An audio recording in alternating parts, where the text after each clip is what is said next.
This is Popular Front, a podcast focused on the niche details of modern warfare and underreported conflict with me, Jake Hanrahan. Today we're speaking to Taiwanese journalist Brian Hioe. He's going to be speaking to us about the recent tensions in Taiwan, specifically with US politician Nancy Pelosi going over there and the palaver that caused. China started launching some rockets, not at the island, but as a test, as a warning. And there is constantly this worry that China might invade Taiwan. Taiwan sees itself as independent. The CCP, the Chinese government, don't want that. It's all quite interesting. Brian's going to explain to us what's actually happening. If you like what we're doing here at Popular Front, please support us at patreon.com/popularfront.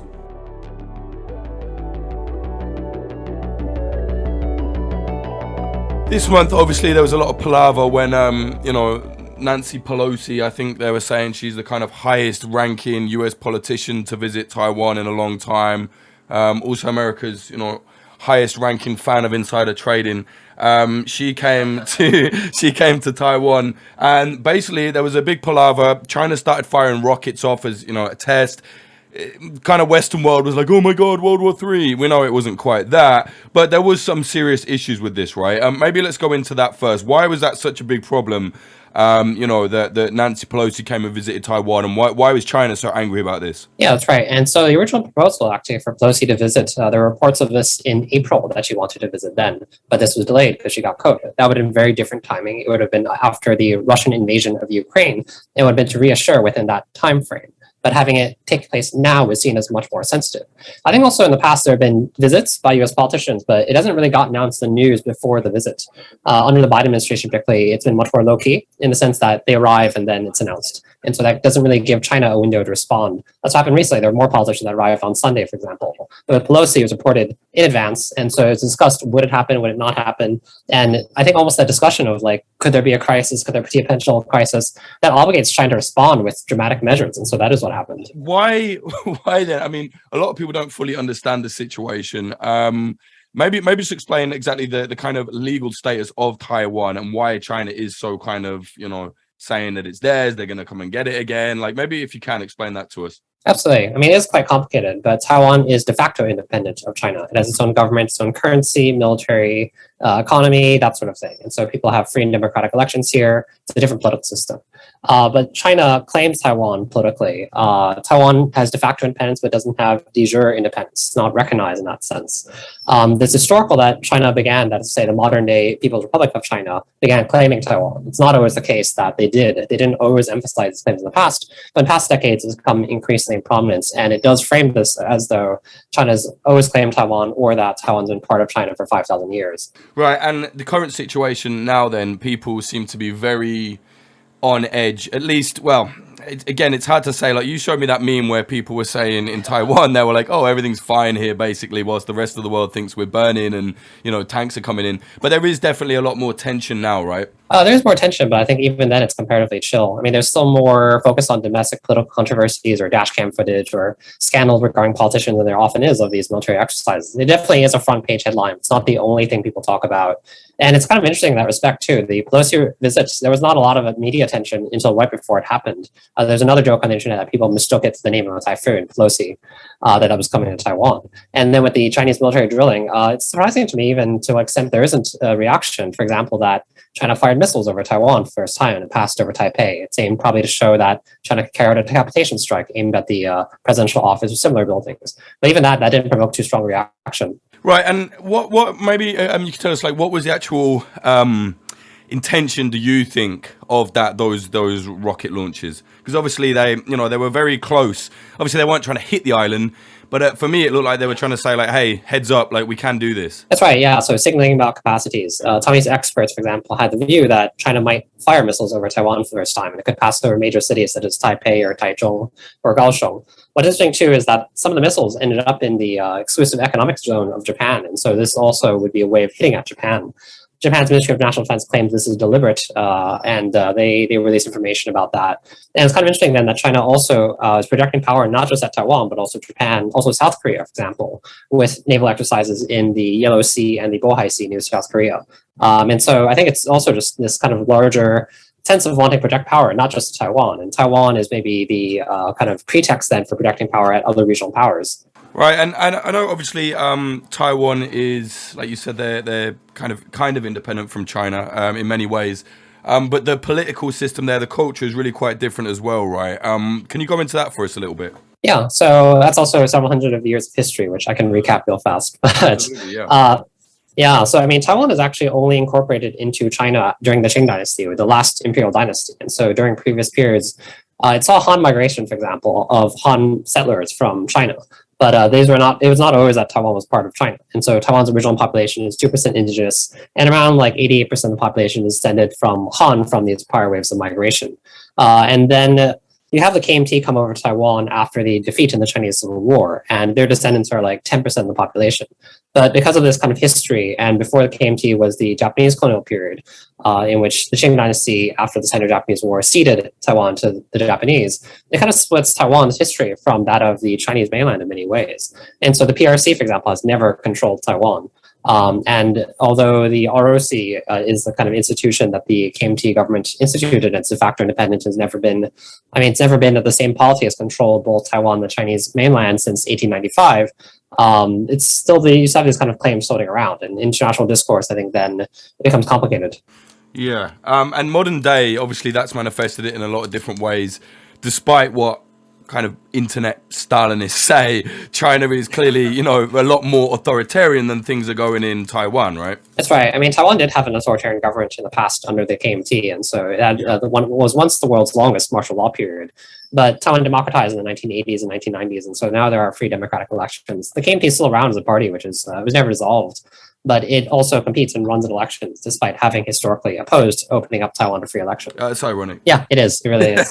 So it's an odd twist. It's an odd twist there. Yeah, it's funny that, when people don't get their own way, suddenly they want to change things.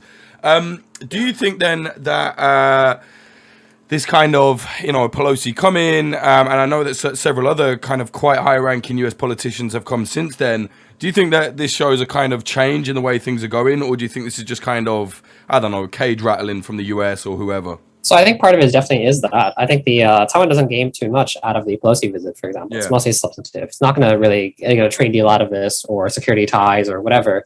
It's signaling, and I think it's primarily symbolic. Pelosi, for example, is probably wanting to come off as strong in China through supporting Taiwan, and that's for U.S. midterm elections, or it just could be a legacy move. But there were even news reports that, for example, Taiwan tried to disinvite Pelosi because of the potential to provoke China needlessly, but Pelosi was still insistent on going. That was not verified because this came from a purported leak from a pro-China media outlet, the history of accepting funding from China.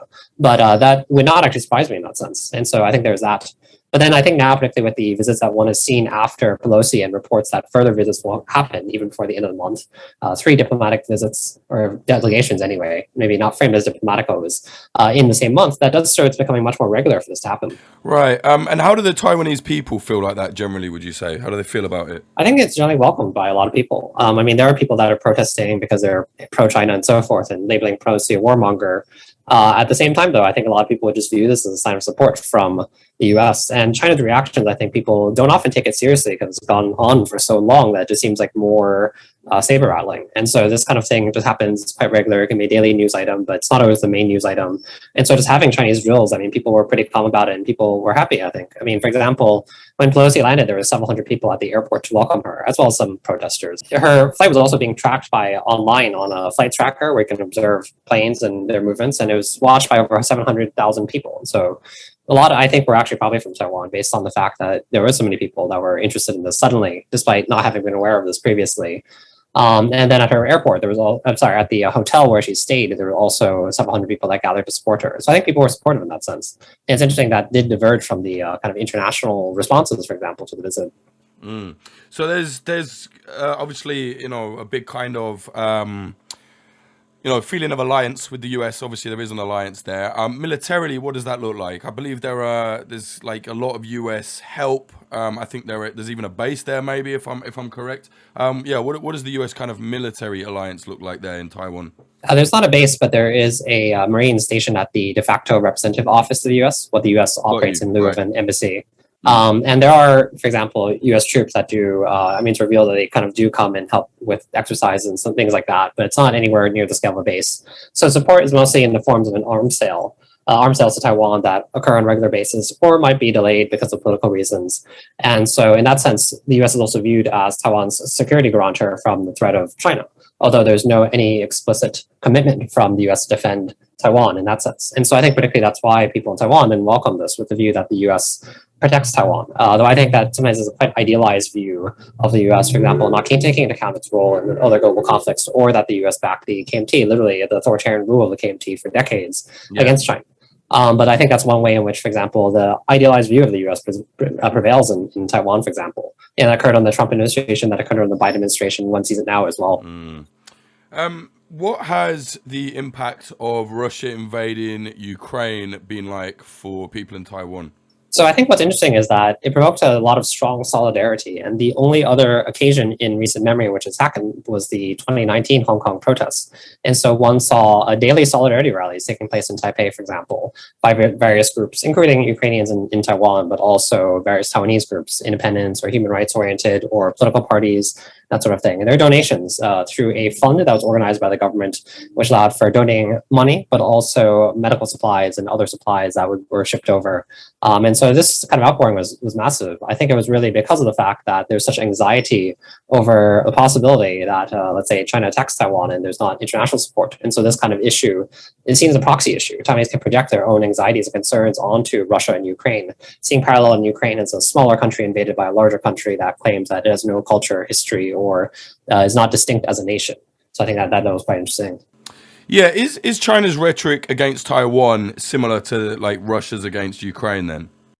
Yeah, it is. I mean, they see that Taiwan has and always been part of China. That's not culturally distinct. There's no linguistic differences. For example, the indigenous population is claimed to be Chinese ethnic minorities, and that sort of thing. And so I think the emphasis on cultural linguistic ties of kind of cultural nationalist claim, then it's ongoing in that sense. And then the claim is that anyone who stands against this or this project of quote unquote national rejuvenation needs to meet with punishment.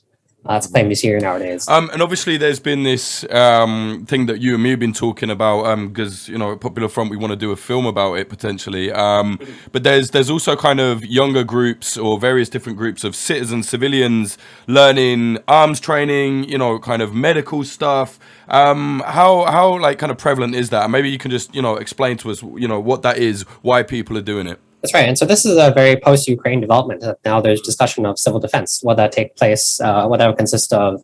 And so that involves everything from some live fire drilling. It's comparatively rare for that to occur among these groups, but also medical training and disaster relief and that sort of thing. And that's a response just to what you do when there is an invasion. I think the issue then is to try to coordinate this among the general public. And so that also to kind of spread knowledge of what to do in the case of not only military threats, but also disasters and that kind of thing. But it's still fairly limited in terms of the groups that are doing this. There's some civil society groups that have gotten into this. There's some hobbyists, also some politicians, as well as, for example, experts working on disinformation and other security threats directed at Taiwan already. And so it's kind of to be seen if that pushes the public at large. I think also the attempt with these groups is to pressure the government to take more action, because there's a lot of discussion of what measures would be needed from the military to kind of make the threat of Chinese invasion more remote. It's kind of a new topic that's discussed much more after the Ukraine invasion. Right, and there is various islands where the military are stationed, right, around Taiwan. That's right. So Jingmen, Matsu, Penghu, these are the outlying islands of Taiwan, some of them. And the military presence is there because of the possibility that, for example, China would attack. And so it's unlikely that China would launch a full-scale invasion. I mean, for example, they don't seem to have the lift capacity to bring enough troops over Taiwan to mount an occupation, a long-term occupation. But they could potentially conduct gray zone warfare, gray zone tactics. It's already going on in some form, for example, with ships, fishing vessels that enter into waters or Taiwan's, or sand dredging and that kind of thing. Or they could attack one of these outlying islands and take it. It's kind of an intermediate step they could do. Another possibility to raise is blockades. But I think then particularly, the mood is actually still calm on the outlying islands, surprisingly, despite the drilling, despite the fact that this scenario has been discussed, for example, that they could be attacked. How serious do you think that is right now? I think it'd be a major act of escalation. It's a real question. I mean, particularly now there's different discussions of if it would take place or not. For example, at the 20th National Congress later this year, Xi Jinping is expected to have a third term. But extending his power, he might want stability, does not have something risky occur before then. or he might want a crisis in order to actually manufacture the conditions that are needed for expanding power. Right. And so that could take place, or having some kind of credit then to justify having a third term. And so those scenarios are kind of discussed. I mean, China phrased its recent actions as a blockade. This is also what Taiwan's Ministry of National Defense said. They framed it also as a blockade, but it didn't amount to a full-scale blockade, which would be an act of war.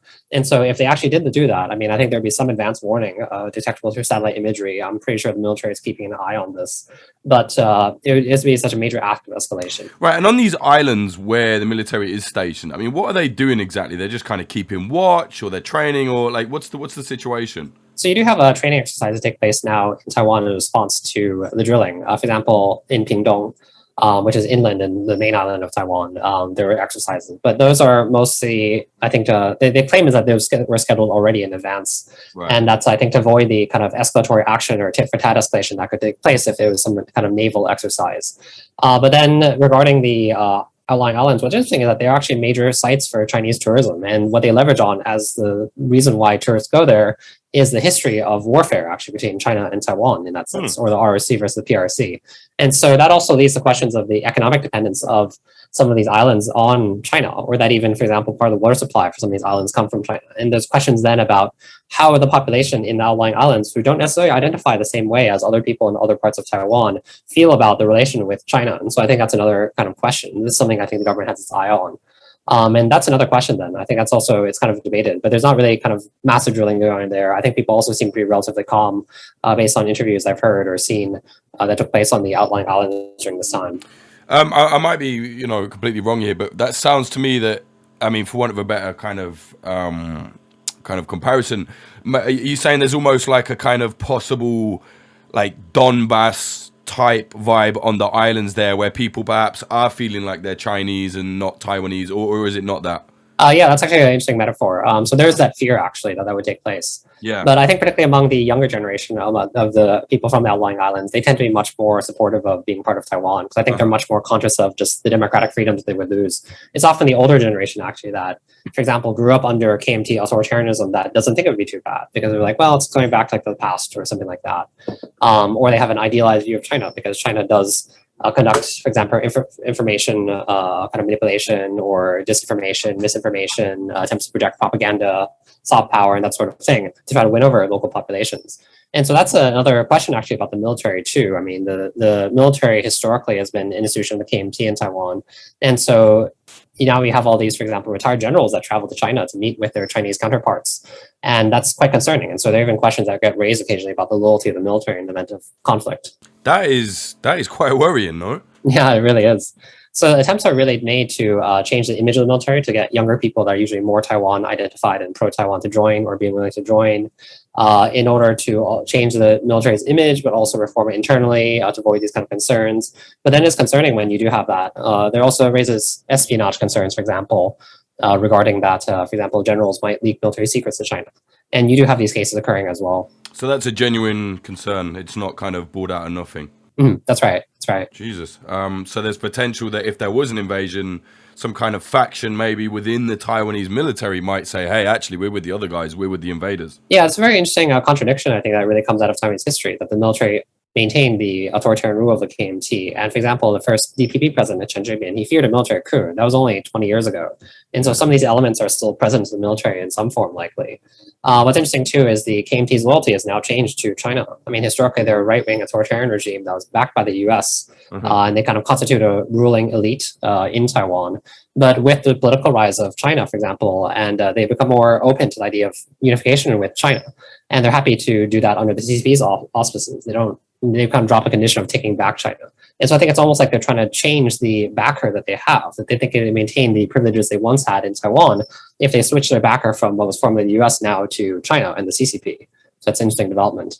That raises the question of the military too, because that was, for example, teachers, public servants, military, and police were classes that the KMT cultivated as loyal to the party in order to maintain political control. So if these forces then now swing to pro-China direction, that is quite concerning. That's really interesting. Yeah, that is. Yeah, that's something I wasn't aware of. In terms of the youth, though, I imagine if there is something like that, it's going to be the youth that fight, as is most wars. Are the youth like particularly politically active in Taiwan? Yeah, young people have really entered politics in the past decade. In 2014, there was a student movement that involved occupying the legislature for 1 month. That was in protest of the KMT, which was then had come back to power after being ousted for 8 years. And so a lot of the politicians from the present that are young politicians have origins in this movement, or a lot of people that went into various fields that are related to these kind of political issues we discussed. And so one really does have this kind of generational coming of age. I mean, there's a term which is national independence, referring to the generation as naturally independent, naturally identifying with Taiwan and not China. And so it's often this generation that now is taking the lead on some of these issues involving, for example, civil defense as well. We're just kind of discussing ways to mitigate these threats. I myself was actually a participant in the movement around 8 years ago. Yeah. How was it? It was interesting. I mean, that was right after college. And so my publication, actually, we were founded after that because we started talking about how do we really kind of clarify the information situation regarding Taiwan or connect Taiwanese voices with the international world. And so that's how all my publications started. And so it's been like 8 years. So basically, my becoming a journalist was a product of that. Well, tell us about that. Your publication, I find it really interesting. New Bloom. It's like very, I think, open. And doesn't seem like I don't know. That's why I thought, you don't seem affiliated particularly one side or the other, other than like, we just want Taiwan to continue being free, right? Maybe tell us about your publication. Why did you start that? What's it about? Yeah, that's right. And so we do view ourselves as independent in the sense that we're not affiliated with any political party. And, we're about trying to preserve Taiwan's de facto independence and democratic freedoms and that sort of thing. And we're more left-wing publication as well. So a lot of us were involved in the Sunflower movement, involving, for example, translation efforts or connecting to the international world. Some of us were in Taipei during the movement, participating in the movement as students. Including me, I was one of the people at charge of the legislature. Some are abroad organizing solidarity rallies, for example, and that sort of thing. But feeling there was a need for this, we came together and made a media publication, and we've done it for about 8 years now. And so, we run an event space in Taipei where we do events on a regular basis. We publish daily. We have a kind of arts and culture section as well. And so our kind of political stance is more, we try to be critical of the US and China, for example, criticizing both with regards to their interests on Taiwan or when Taiwan is used as a geopolitical pawn, not just by China, but also by the US, but also of the major parties, the DPP and the KMT. The KMT is obviously the former authoritarian party, but the DPP itself has issues with corruption, for example, because of its years in power. And it is also, despite framing itself now under the current president as progressive, sometimes it is less than progressive on, for example, labor issues or social inequality and those kind of things. And so, that's kind of what we do. Yeah, I think that's really great. Over here in the West, I keep hearing this thing. It's kind of pissing me off, but I hear this thing of people like, it's not a matter of if, it's a matter of when China invades Taiwan. Do you think that's accurate, or do you think that's kind of over the top? I think it can be over the top because, I think one needs to think about the cost to China of an invasion. The estimates for loss of life, because staging a naval invasion is just so difficult, and modern military science favors the defender, are like hundreds of thousands, tens of thousands, hundreds of thousands. Conflict would involve hundreds of thousands of troops likely. And then when it thinks of the economic blow, Taiwan is like the 20th of like 200 economies in the world. That's quite large. China is even larger, obviously. And so the world is also reliant on Taiwanese semiconductors for electronics. This involves the US, which is reliant on Taiwanese semiconductors, but also China itself. There are reports that even there are Taiwanese semiconductors in the missiles that China has pointed at Taiwan. But because that's the case, then there'd be economic cataclysm. So can China actually stomach the loss of life, enormous loss of life, and the economic cataclysm that would follow? And then can the Chinese government, that is the Chinese Communist Party, maintain political legitimacy and rule if it is dealing with those major crises? It doesn't really seem that rational, but if there's a decision that to go through with this, that's the cost that they would endure. And so I think it doesn't mean that it will necessarily happen, but how do we cause it not to happen? That's a question that I think particularly I and my publication are interested in probing and exploring. Yeah. And also, I think the terrain, I had a look at Taiwan from the air and just mountains everywhere, right? Exactly. That's the reason why Chiang Kai-shek chose to retreat here. There's only so many beaches in Taiwan that are large enough to conduct an invasion logistically. And the sea conditions are only right during certain windows in the year, during which, of course, the military is much more prepared. Then you can detect satellite imagery by, to see if troops are massing. And it's mostly mountainous. And so you have that. And in theory, with the military draft, most male members of society know how to use firearms, which is not really the case because there are a lot of issues with the draft, but in theory. And so then that actually makes it very difficult to invade Taiwan. And so I don't think it's as easy as a lot of people think it is, because they just see it as big country, small country, and they don't take into account all these various mitigating factors. even look at population. Taiwan is actually, the population is similar to that of Australia, just it's geographically small. Yeah, that is really true. Like, people just go big, very strong, powerful country, China versus small island Taiwan. But no, it's Yeah, there's a lot of other kind of mitigating factors there. In terms of like firearms, like what are the laws like in that country? Like I know, like we said, there are some gun clubs, but you said it's quite small. Like what's the kind of feeling towards that there? Obviously, in Ukraine, for example, it was like everybody had a gun as soon as the war started. You know what I mean? I'm guessing it wouldn't be the same in Taiwan. No, not at all. I mean, there's a barely any gun crime, for example, and so shooting incidents tend to be in the U.S. particularly tend to be quite shocking. There was a shooting incident among a Taiwanese congregation in California, for example, recently, and that was quite shocking because Taiwanese people are not used to that kind of level of gun violence. Yeah. So you don't really have guns everywhere in society. I mean, there are some that are legal, but it's usually shocking when there's, let's say, a shooting among gangsters or something like that. That's kind of incident is very rare. That was more common in the past, but not in recent decades. And so that's also a question then, like if there was actually invasion, then would people know how to use firearms? But at the same time, I think that the scenario for invasion, most of the fighting would not occur in Taiwan itself. And so that would be kind of after an occupation. There are also questions of, for example, would there be a resistance? And I think there probably would be, looking at these massive movements that erupted, 8 years ago with the Sunfire movement. But whether that involved firearms, I mean, there's always, people doing improvised explosive devices and that sort of thing. So these are various scenarios anyway. Absolutely, yeah. And there's this one politician you were telling me about before. He's very kind of involved in the kind of, I guess, forming of these, I guess, readiness kind of groups. Tell us about him. I forget his name, sorry. Yeah, Enoch Wu. Yeah. And so, he's the child of a famous figure in the DPP from the democracy movement, who is also an academic. And he became a DPP politician, but he has a background in the special forces. And so he's one of the kind of, I guess, younger faces regarding this push for reforming the military or civil defense and that sort of thing. I think particularly for him, the effort is to kind of rebrand in that sense and to make this interesting or appealing to young people, because he is one of this wave of younger politicians that came out post Sunfire movement. I mean, there are a few others. For example, Li Wen, who is based in Matsu, is another one. And Matsu is one of the outlying islands of Taiwan. So he is, for example, involved in outreach efforts, basically, to build presence there of young people that are more pro-Taiwan, because again, there's concern about this becoming a breakaway region or something like that, and raising these issues regarding, for example, military readiness or China's gray zone tactics that adopts in the area and that sort of thing. So you do have some younger figures that have got involved in this kind of push.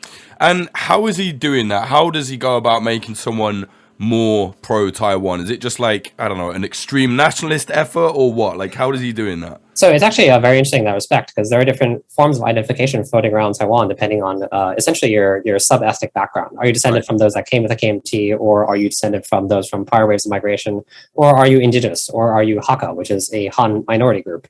And so then I think particularly younger people have a much more kind of civil nationalist notion of identity. It's much more pluralistic. It's focused on Taiwan and not China. And then regardless of your background, if you identify with Taiwan, then you are Taiwanese, and that's the view. And so the attempt is to win over these older people that are very kind of pan-Chinese nationalists. And also, for example, there are these kind of pan-Chinese nationalists that don't believe that China would ever attack because Chinese don't kill Chinese, or that's what they think. And so they also, you have these views floating around from these kind of pan-Chinese nationalists, usually very older people that, for example, the ROC, the Taiwanese military, will not fight if China fights because Chinese don't kill Chinese, and those kind of beliefs floating around. Right. It's very different from the kind of the KMT's pan-Chinese nationalism, which is increasingly kind of like blood and soil. You're Han traders. You, by emphasizing Taiwan, are a radical Taiwanese separatist, and you should be killed and whatever in the event of an invasion, that sort of thing. And so that is becoming increasingly fringe. It's interesting. Do you think that the older generation will into that as well, or is it just the youth? You mean the identity, the Taiwanese identity? Yes, sorry, yeah, like the kind of more pro-Taiwan side of things. It really depends. I mean, I do think some people are changing, because Taiwanese voters usually vote based on which political party they think can stave off conflict, preventing an actual conflict from taking place. And the DPP has won historic gains in the past decade. And so that does illustrate that there is increasingly skepticism of the KMT. And that's because I think the KMT is just too associated with China. It's seen as too pro-unification. And it can't really claim to be not pro-unification when you have, for example, after these military drills, you have KMT politicians, such as the vice chair of the party, going to China to meet with, what some people think, meeting with Chinese officials and that sort of thing. And so I haven't really helped their image there, but I think it is changing some of the older people. But it's not everybody, and that's also the fear. And it's also a society in which there is an issue with a rapidly aging population, declining birth rate. And so young people are actually outnumbered by older people in Taiwan, even if obviously they will inherit Taiwan and are the future. Interesting. All right, Brian, is there anything else you want to mention before we go? I think it's pretty comprehensive. Yeah, no, definitely, I agree.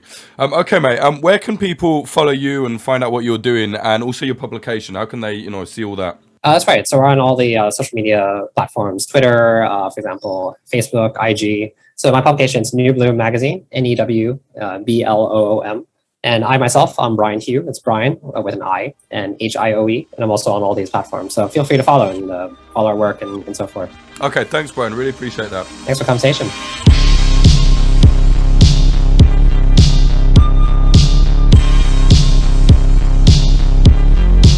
That was journalist Brian Hioe talking about the potentially very dangerous, but actually not as dangerous as maybe is being made out, situation in Taiwan, but definitely worth checking out. As I said in the episode at Popular Front, excuse me, we're trying to go to Taiwan soon to make a documentary about these groups that are kind of arming themselves and learning to, resist just in case.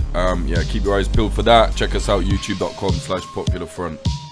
If you like what we're doing here at Popular Front, please do consider supporting us on the Patreon. We are completely independent, completely grassroots. Patreon.com/popularfront. That's how we keep moving forward. That's how we make money to keep doing big projects as we've been doing with our documentaries. You'll see them at youtube.com/popularfront. For $5, $10, there's all sorts of extras only on the Patreon there. Patreon.com/popularfront. Also, another way to support us and look cool while doing it, you can buy our t-shirts at popularfront.shop. Most of the money that comes from the merchandise sales goes straight back into the documentary fund, so we can go and make documentaries. Because we are censored on YouTube very heavily, we actually can't make a single penny from our documentaries. So we make £5,000 to £10,000 losses every single time we make a documentary. It's a fucking nightmare, but my point stands. We need funding the way we're going, and we are committed to staying grassroots, committed to staying independent. So yeah, definitely check us out. For all our links to everything, just go to popularfront.co/support. Thank you to our sponsors. Thank you to Grindcore House, a pair of independent coffee shops in Philadelphia, USA. One in South, one in West. Find them on socials at Grindcore House. Drop into their shop, tell them we sent you. You might get a free coffee or something like that. Say thank. We're doing it. Oh yeah. Also, you can stop in our other sponsor, Oracle Coffee Shop in Portland, Oregon, USA. They're an independent coffee business selling only fair trade products. See them at 3875 South West Bond Avenue 97239. Drop in, maybe tell them Popular Front sent you, although somebody did that and apparently the guy behind the counter was just like, okay. So I don't know why, but yeah, whatever. But yeah, have a look at them. And our other sponsor, Propagandopolis, an outlet selling and writing about historical conflict propaganda from around the world. You can buy prints at propagandopolis.com. Use a promo code POPULARFRONT10 for 10% off. If you like what we're doing, again, please support us on the Patreon, patreon.com/popularfront. If you want to follow us on social media, Instagram is at popular.front, Twitter is at popularfront_. Again, youtube.com/popularfront for all our documentaries. We started a TikTok in a means to kind of push traffic from the TikTok to our YouTube channel, because like I said, YouTube is censoring us badly. And I was told that that's a way to do things. Within like a week, we got like 4 strikes. I think if we get one more, we're fucking banned. So if you want, you can look at us, share our stuff on the TikTok. It's tiktok.com/@popular.front. So yeah, at popular.front. Yeah, if you share our shit, remix it, do whatever the fuck you want, mock us if you want, it's all good. It's all the algorithm. Yeah, try that. Maybe then we'll be able to post on there again. I don't fucking know. But we were basically just posting clips up on there from our documentaries. And yeah, again, oppressive fucking tech bro bullshit.